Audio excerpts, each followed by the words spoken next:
আমি আল্লাহ রাব্বুল আলামিন এই কোরআনটাকে দুনিয়ার ভিতরে কেমনে পাঠিয়ে দিলাম।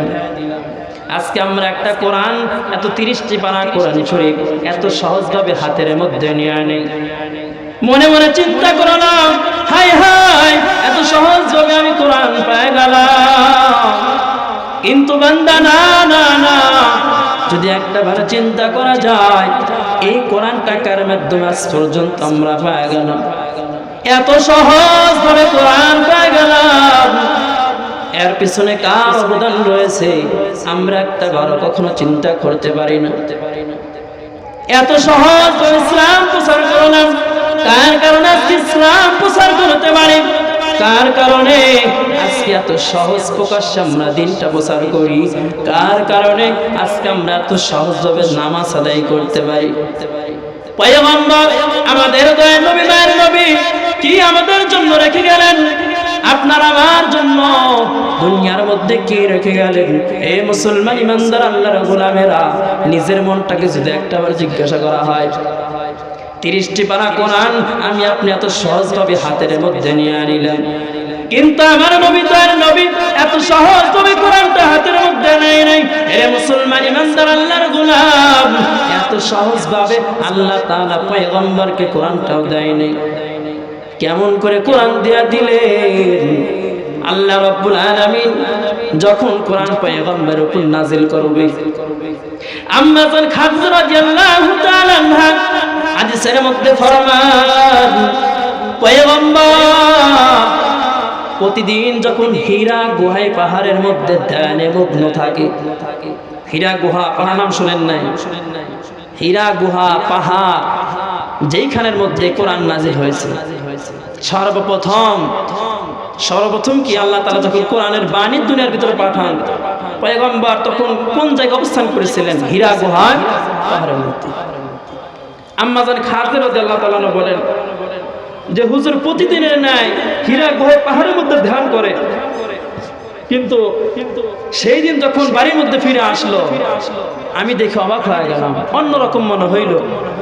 আমি যখন আমার স্বামী মুহাম্মাদের চেহারার দিকে একটু তাকাইলাম, আমি তাকাইয়া দেখি আমার স্বামীর চেহারা একটু মলিন হয়ে গেছে, কিরকম একটা অসুস্থ ভাব।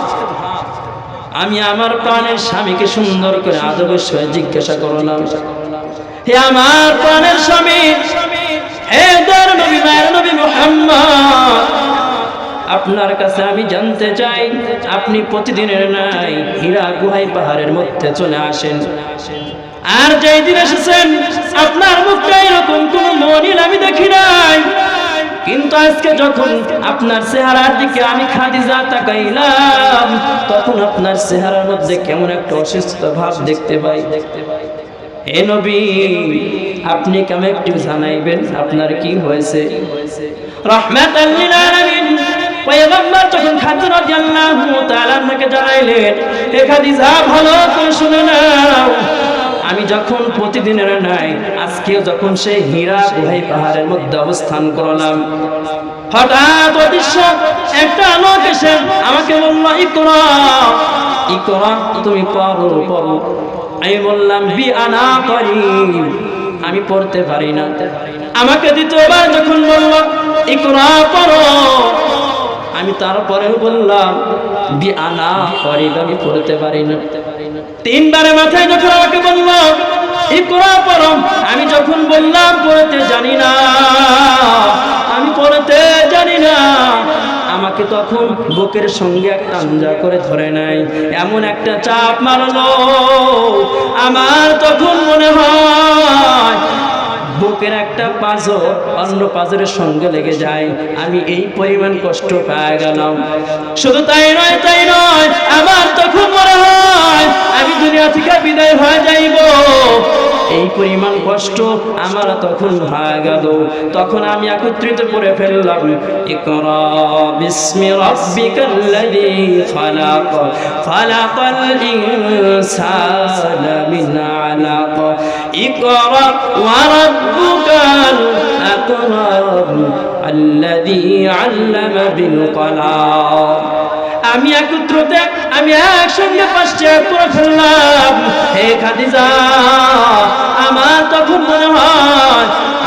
পুরা শরীরের মধ্যে কেমন একটা গরম হয়ে গেল, আমার পুরা শরীরটা একটু গরম গরম ভাব হয়ে গেল।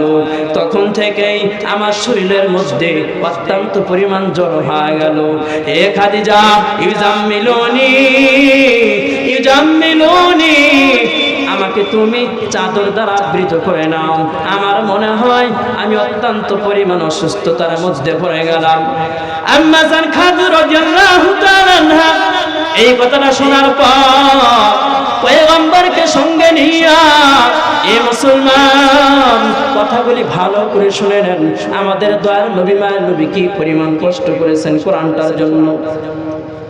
আজকে আমরা মুসলমান হয়ে গেলাম, মুসলিম জাতি হয়ে গেলাম, বড় সম্মানের সহিত বড় গর্বের সহিত আমি আপনি পরিচয় দিয়ে থাকি।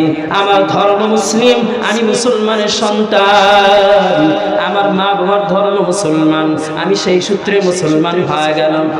এরে বাবারা, আজ পর্যন্ত মুসলমানের অর্জন করতে পারি নাই, আজ পর্যন্ত আখিরি জামানার উম্মত হিসেবে পরিচয় দিতে পারবো না। বলে কেন পারবো না?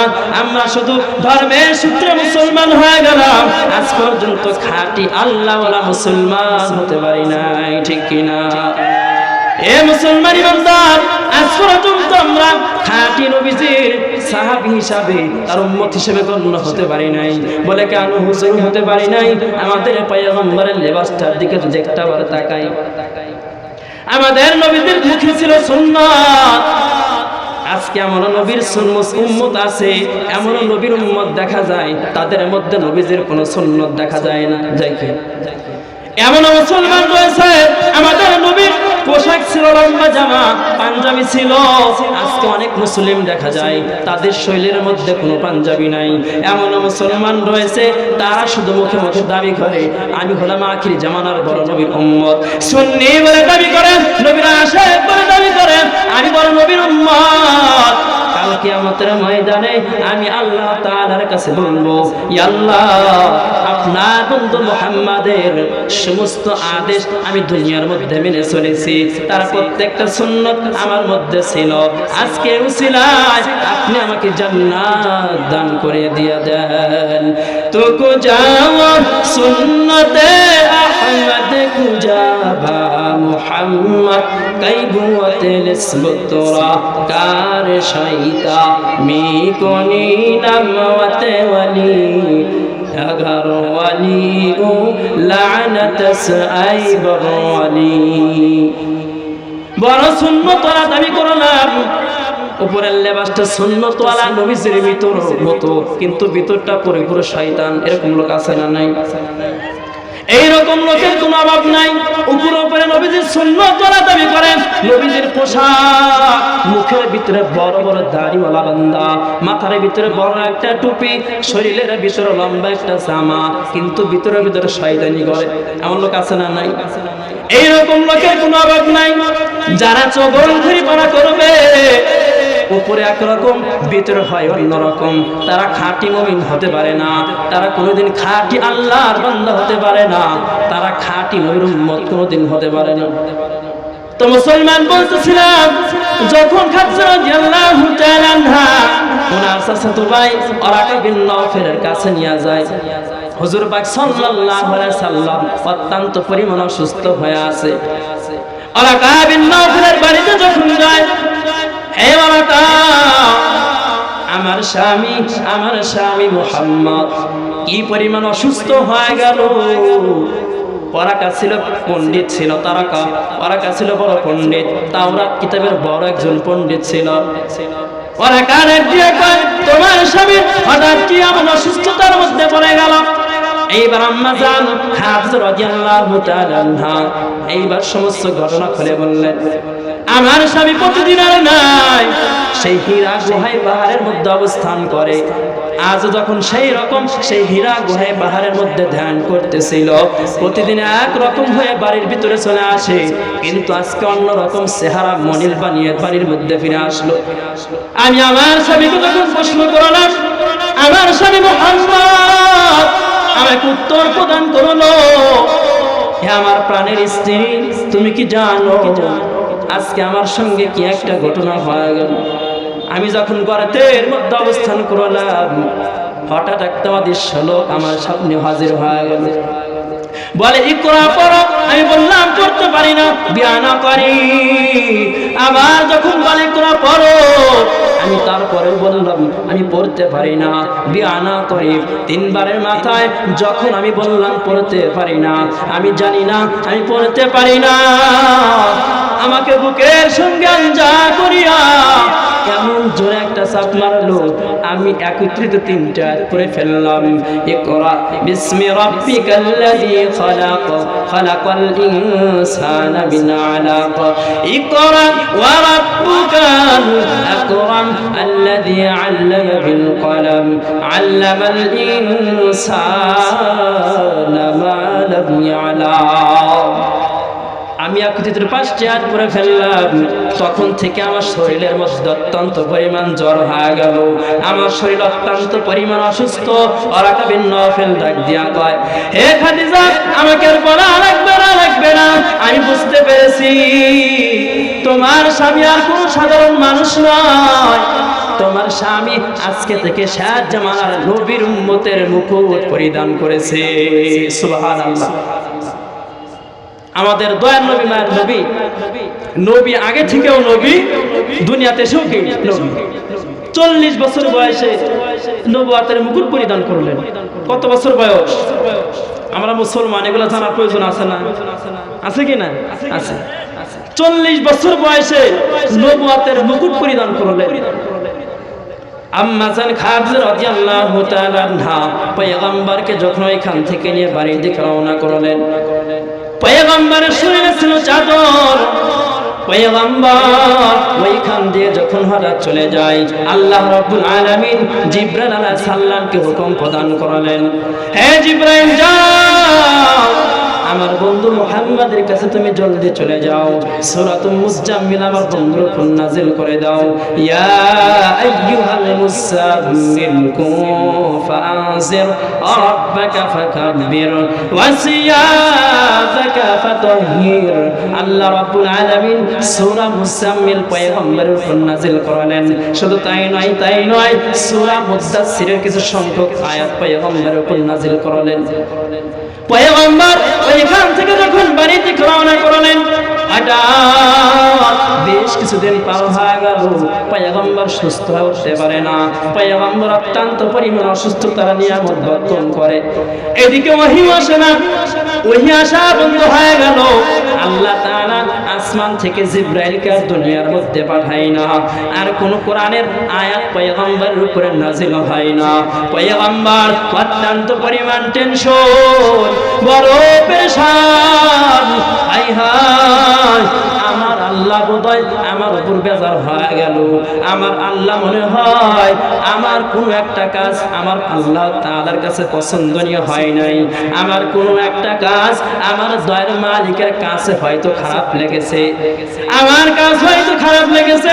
এই খারাপ লাগার কারণে আমার কাছে আর কোনো আসে না, আমার কাছে আমার উপরে আর কোনো কোরআনের আয়াত নাযিল হয় না।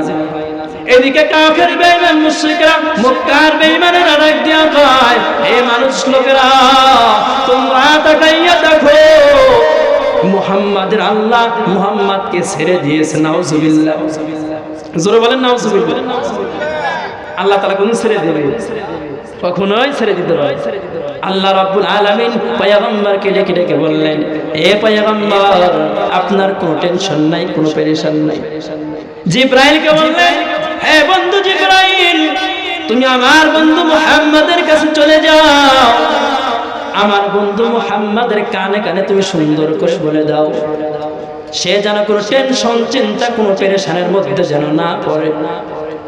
তাকে দুনিয়ার সমস্ত মানুষ লোকেরা ভুলে যাবে, কিন্তু আমি আল্লাহ তাকে কোনোদিন ভুলে যেতে পারি না। তার সমস্ত উম্মত তাকে ভুলে যেতে পারে, তার সমস্ত অনুসরণকারীরাও তাকে ভুলে যেতে পারে, কিন্তু আমি আল্লাহ আমার বন্ধু মুহাম্মদকে কোনোদিন ভুলে যেতে পারি না। ঠিক কিনা?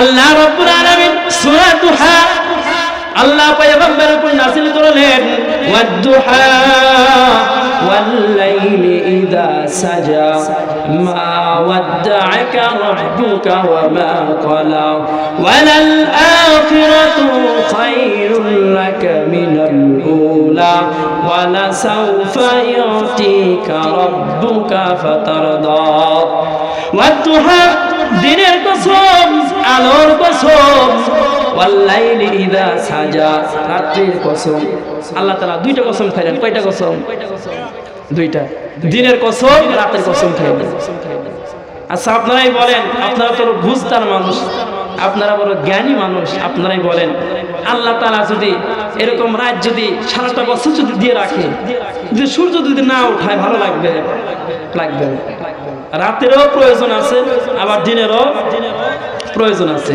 আবার যদি শুধুমাত্র যদি দিন দিয়ে রাখে রাত যদি না আসে তাহলে আমাদের কষ্ট না কষ্ট আবার দেখে এটা আপনারা বলেন এই যে আমরা যারা চাকরি করে অফিসিয়ালি যারা চাকরি করে তারা কি সপ্তাহের 8টা দিনে কি চাকরির মধ্যে যায় না ছুটি আছে না নাই আছে প্রত্যেক সপ্তাহে শুক্র শনি ছুটি আছে এখন কোনো ব্যাংকার থেকে যদি আমি আপনাকে যদি বলি যে ভাই তুমি আজকে কি করো শনিবার আজকে তুমি আমাকে কিছু টাকা দাও ব্যাংক থেকে আজকে তুমি আমাকে কিছু টাকা দাও কোনোদিন দেবে যে আজকে ছুটির দিন তুমি কেন টাকা চাওয়ার জন্য আসছো সারা সপ্তাহ আমি অফিস করি আজকে একটু আমার পরিবার নিয়ে আমি আনন্দের মধ্যে থাকবো আজকে তুমি ডিস্টার্ব করার জন্য আসছো না না তোমাকে আমি কখনো টাকা দিতে পারবো না আজকে আমি ব্যাংক খুলতে পারবো না বলে কি বলেন আল্লাহ রাব্বুল আলামিন পয়গম্বরকে এটা বোঝানোর চেষ্টা করলেন হে পয়গম্বর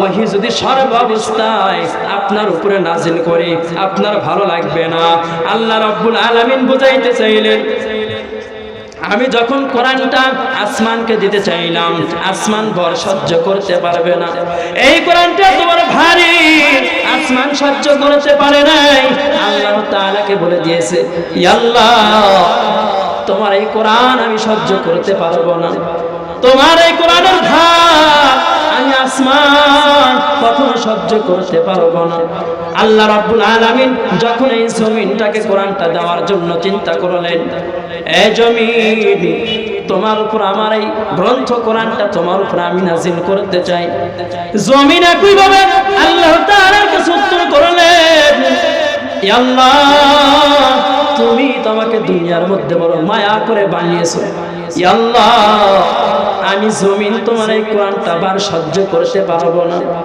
এইবার জাবাল অর্থাৎ পাহাড়কে যখন ডেকে বললেন এই জাবাল এই পাহাড় তোমার উপরে আমি আমার গ্রন্থ কোরআনটা নাজিল করতে চাই পাহাড় একই সুরে বললেন না না ইয়া আল্লাহ আমি কখনোই তোমার এই কোরআনটা ভার সহ্য করতে পারবো না আল্লাহ রাব্বুল আলামিন এক পর্যায়ে সর্বশেষে যখন আমাদের দয়ার নবী আখিরি নবী জনাব মুহাম্মদুর রাসূলুল্লাহ সাল্লাল্লাহু আলাইহি সাল্লামের কোরআনটা নাজিল করলেন সুবহানাল্লাহ পয়গম্বরকে বুঝাইতে চাইলেন হে পয়গম্বর আমি যদি রাত দিন সব সময় যদি আপনার উপর ওহী নাজিল করি আপনার উপরে যদি আমি আল্লাহ তাআলা কোরআনের আয়াত নাজিল করি এই কোরআনটা এত ভারী আপনি নবী কখনো সহ্য করতে পারবেন না এই জন্য আমি আল্লাহ তাআলা ওহী দেওয়া বন্ধ করে দিলাম এই জন্য আমি আল্লাহ রাব্বুল আলামিন আপনাকে ওহী দেব কিন্তু ভারে ভারে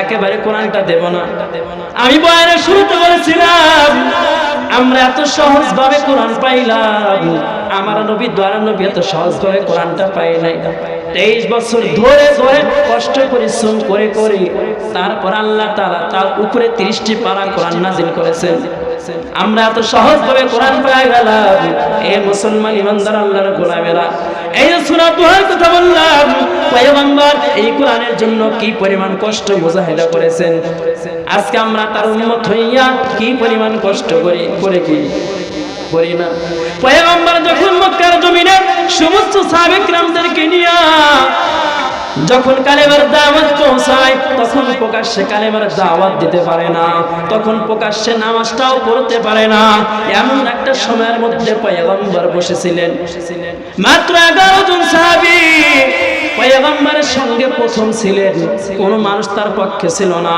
মুহাম্মাদের পক্ষে মক্কার কোন মানুষ তার পক্ষে ছিল না মাত্র 11 জন ব্যক্তি পয়গম্বরের পক্ষে ছিল পয়গম্বর আল্লাহ তাআলার কাছে দুইখানা হাত উত্তোলন করে দোয়া করলেন তাহাজ্জুদের নামাজে।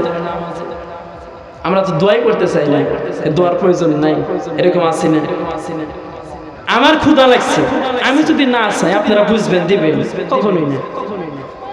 তা আমার একটা জিনিস প্রয়োজন, আমি আল্লাহ তাআলার কাছে যদি না চাই আল্লাহ তাআলা কেমনে দিবেন? আমরা মনে করি যে আমার মতো গুনাহগার কেউ নাই, আমি নামাজ পড়ি না, রোজা রাখি না, আমি নাফরমানি করি, আমি মুনাফিকি করি, আমি চগলখড়ি করি, আমার দোয়া হয়তো আল্লাহ তাআলা কবুল করলেন না। কিন্তু বান্দা না, তওবার মতো তওবা করতে হবে।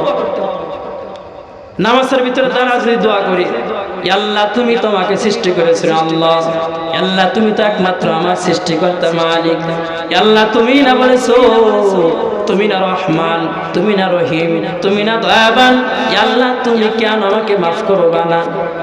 আল্লাহ তুমি যদি মাফ না করো আমি কার কাছে গিয়ে চাইবো? আল্লাহ তুমি আমাকে মাফ করিয়া দাও, আল্লাহ তুমি আমাকে মাফ করিয়া দাও। আল্লাহ তাআলা অবশ্যই আপনার দোয়া কবুল করবে। করবে কি করবে না? তাহলে দোয়া করার প্রয়োজন আছে না নাই? আছে। তো বলতেছিলাম পয়গম্বর জনাব মুহাম্মদ রাসূলুল্লাহ সাল্লাল্লাহু আলাইহি ওয়াসাল্লাম রাত্রিবেলা তাহাজ্জুদের সময় আল্লাহ তাআলার কাছে দুইখানা হাত উত্তোলন করে দোয়া করলেন, ই আল্লাহ এই দয়ার রব আপনার কাছে দোয়া করলাম, এই মক্কার জমিনে দুইজন সবচাইতে বড় গাদ্দার রয়েছে। এই দুইজন সবচাইতে বড় গাদ্দার, এক নাম্বার হলো আবু জাহাল, দুই নাম্বার হলো ওমর। ইয়া আল্লাহ আপনার কাছে দোয়া করলাম এই দুইজন ব্যক্তির মধ্য থেকে একজন ব্যক্তিকে আপনি ইসলামের দায়ী হিসাবে কবুল করে নেন।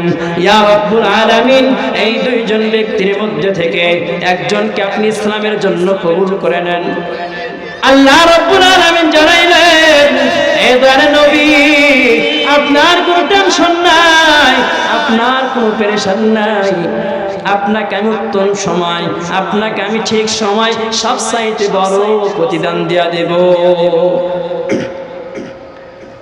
আল্লাহ রাব্বুল আলামিন যখন এই দোয়াটা আল্লাহ তাআলার কাছে তাহাজ্জুদের নামাজের মধ্যে করলেন, হঠাৎ কিছু সাহাবী পয়গম্বরের কাছে খবরটা দিয়া দিলেন, এ পয়গম্বর, হে দয়ার নবী মায়ের নবী মুহাম্মদ, আপনি কি জানেন আপনাকে হত্যা করার জন্য ওমর বিশাল বড় একটি তরবারি নিয়ে আপনার দান মোবারক শহীদ করবে। এইরকম রাগান্বিত হইয়া আপনার কামরার দিকে ছুটে আসে। হে পয়গম্বর, আপনার ঘরটা জলদি করে চেঞ্জ করে ফেলেন, আপনি ঘরের মধ্যে থাকতে পারবেন না। পয়গম্বর মুস্কে এসে বললেন, হে আমার সাহাবী, কোনো টেনশন নাই, কোনো পেরেশান নাই, ওই ব্যক্তি আমাকে মারতে আসে না, আমাকে আর দান মোবারক শহীদ করবে না, ওই ব্যক্তি আমাকে কখনো মারতে পারে না, ওই ব্যক্তি আমার হাতের ভিতরে হাত রাইখা ইসলাম ধর্ম গ্রহণ করার জন্য আসে। সুবহানাল্লাহ।